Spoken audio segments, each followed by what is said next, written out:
Alright, what's up everyone? Today I want to go over an in-depth video on how to do Riven wall jumps, especially the hard ones. So they're hard to do because they require E-glitching and timing your third Q. I want to go over both those things in a little bit.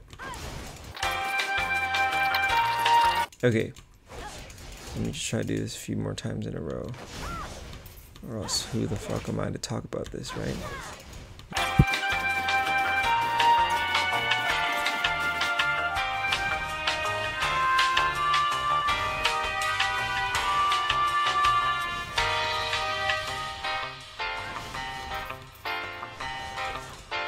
Yeah, so I'm gonna do it a few times, then if not, I'm just a random scrub. I guess talking kind of ruins my focus, but anyways. So, I had to warm up a little bit, but basically, the reason why these wall jumps are hard, as I mentioned, is because it requires E-glitching, as you see here. If you look at the screen shake at the end of the E, it's easy to show on lock screen. Oh, see there was no shake. There, bit of a shake. No shake. So towards the end, in like the second half, or like the final third of Riven's E, she can glitch into walls and slightly bounce out. Just not like that. Just like that. So when that happens, you need to have the game register your third Q. So it's not visual because most of the time people have ping. So your Q3 often comes out too late.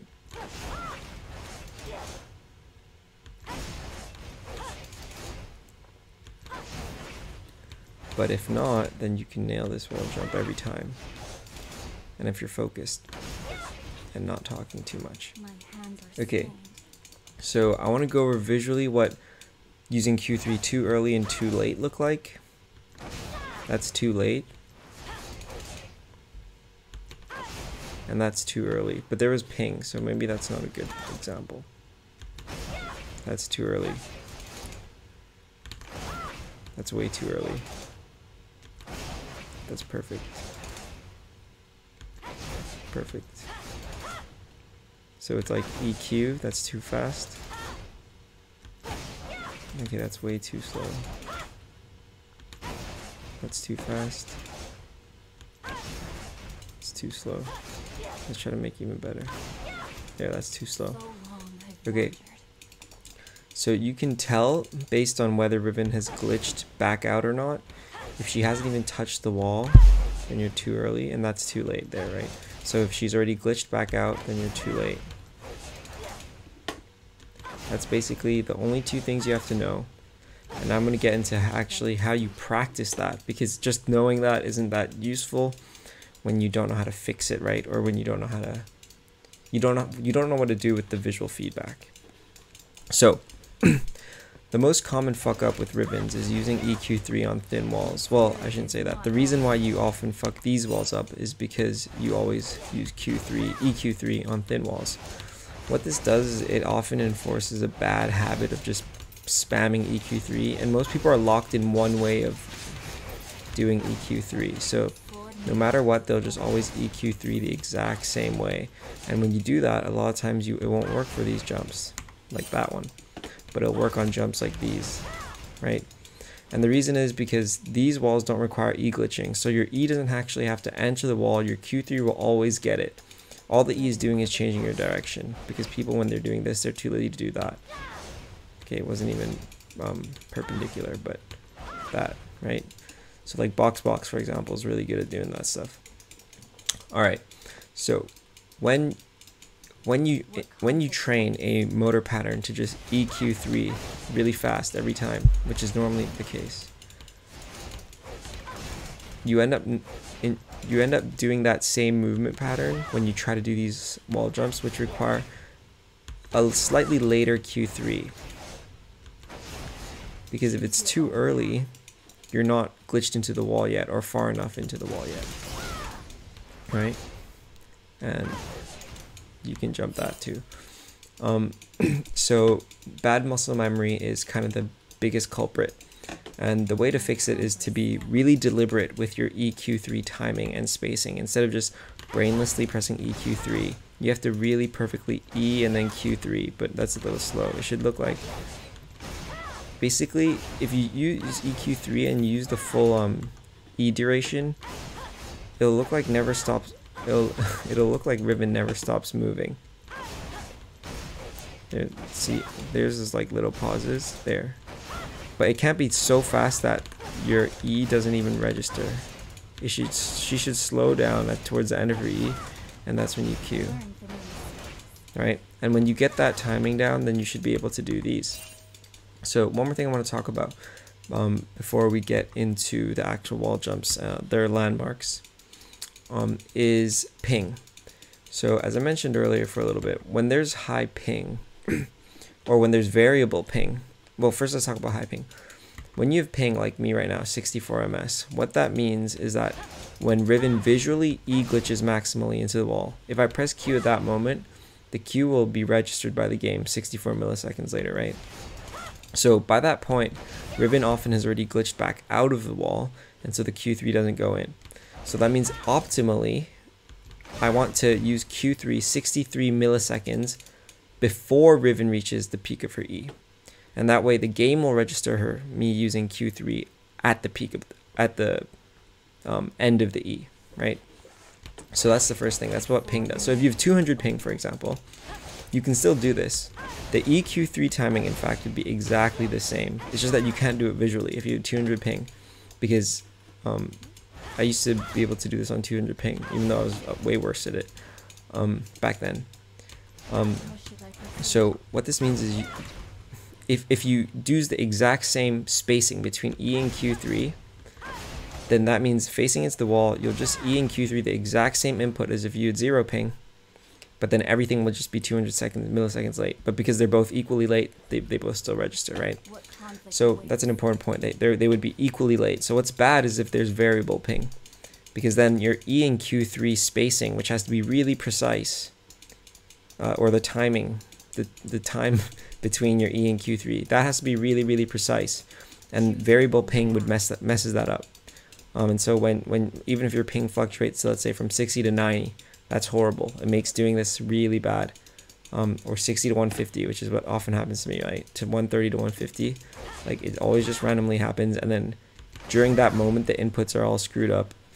Some inputs either too early or too late, and it just is not a good time. So basically just try to have stable ping. Blame your ISP if you can't do these wall jumps well due to ping. Okay, so now I want to get into the actual, one final thing. I guess we'll start with this jump. For practicing the wall jump, I suggest using this wall jump, okay? The reason is the landmarks are consistent. So if you're fucking this wall jump up, you're fucking it up due to the timing and not due to the landmarks, okay? So this way you can just keep working on your timing. So right now my ping's variable, but I don't know how that one got me over. Okay, yeah, see, this is it's really annoying because it's high ping goes to low ping, then your Q3 is too late, and yeah, it's just a big mess. Okay, vice versa too if your ping's going up. Yeah. So always do this wall jump because the landmarks are consistent. So let's get started with the landmarks. For this one, I like to use right here between these two rocks and the base of this blade of grass, the shadow, where the shadow of this shark fin shadow meets the bottom of this blade of grass right there. Okay, so if you have the timing right, you'll be able to get this every time, right? Okay, just like that. Cool. Next one. We're gonna do this one, okay? So this one, the one that's more commonly known, is you can click around here and then you mouse here. I'm gonna put a ward down so you can see clearly. Click here, mouse here. So here where I like to click is where this cracky rock meets here. And from there towards the bush, anywhere between here. Honestly, all this is pretty forgiving because this wall is actually visually thicker than it is, at least this way to here. In fact, there have been times where I've been able to jump like this from like here to here instead of like here to here, which is a big like angle difference, but it'll still get you over. Okay, right, so just anywhere there, here. If you want to be really precise about it, go right to the base of this rock and maybe like there. And then here I aim at the tip right here of this, where these two paths kind of meet, this jagged tip. To go the other way, I use that jagged tip again, and I aim for this chipped off piece of rock, the tip of it. So I go from there to there and jump. Okay, the other way to do this wall is like I showed earlier, from here to here. My spirit is not lost. So this corner of this V-shaped rock, this one, like around there, and here use the leftmost mushroom. Yeah. Now let's go to this one.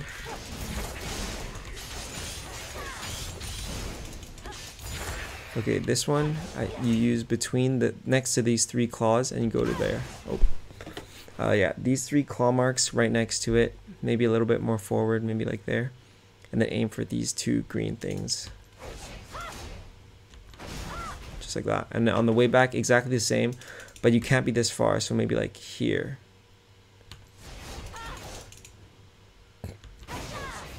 Nope. Just like that. Okay, this side doesn't even require e-glitching. You can actually just face plant if you're perfectly perpendicular. Let's see if I can do it. Maybe I'm not in the right spot. So long I've wandered. Come on. There we go.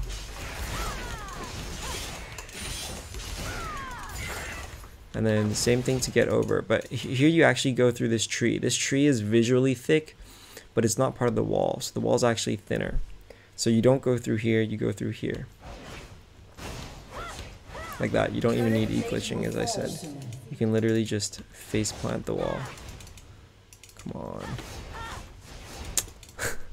This is a tilter. But yeah, of course you can do it with e-glitching too. But you just don't have to. Like, yeah, as you saw earlier, I just face planted. Okay, next up, this wall. So this wall here. So this wall I use this triangle, and I use, okay, that's variable ping.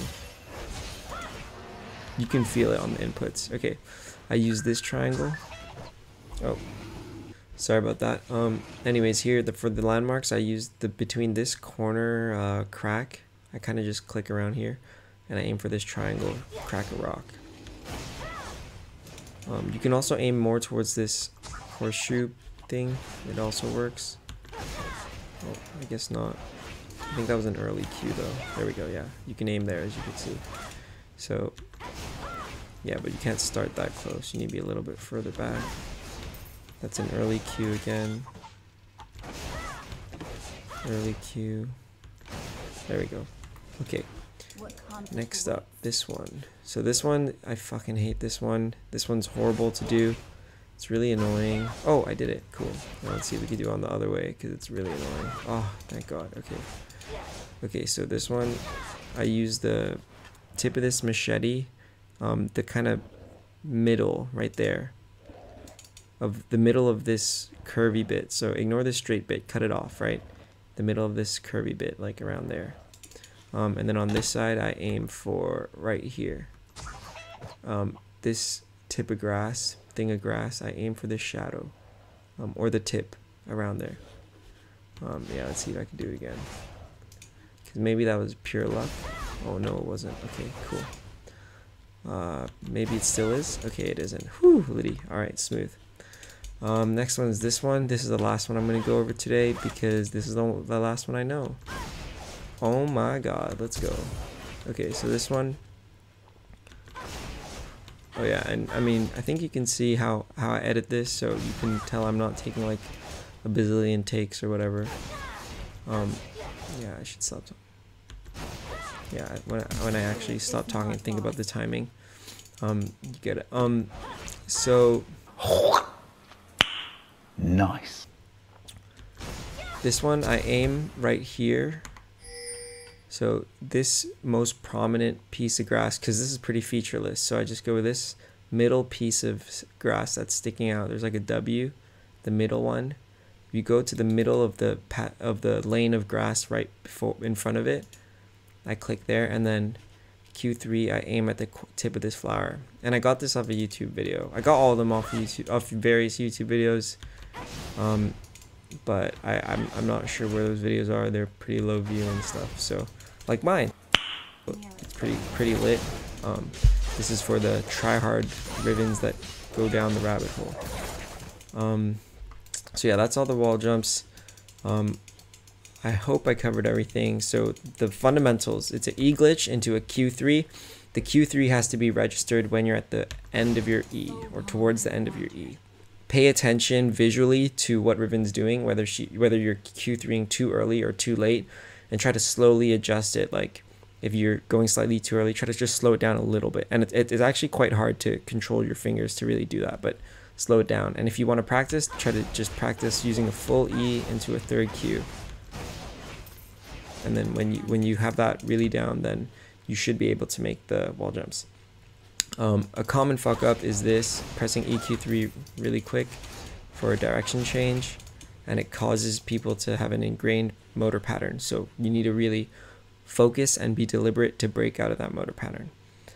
Ping influences you. Variable ping is worse than constant ping, and obviously lower ping is better if you want to do it more and more close to a visual, what would you call it, a visual Q3. And the actual jumps, we went over this jump, we went over this jump. These two are, I think, are the easiest or most consistent to do. Then we went over the wraith jump and the other wraith jump. This one doesn't require e-glitching. Then we went over the dragon pit jump here and the barren wall jump here. And then finally we went over this jump. And I don't think there's a way to get over this one that's been discovered yet, but maybe there is. I'm not sure if Summoner's Rift is actually symmetrical or whatever. So hope you enjoyed, and till next time.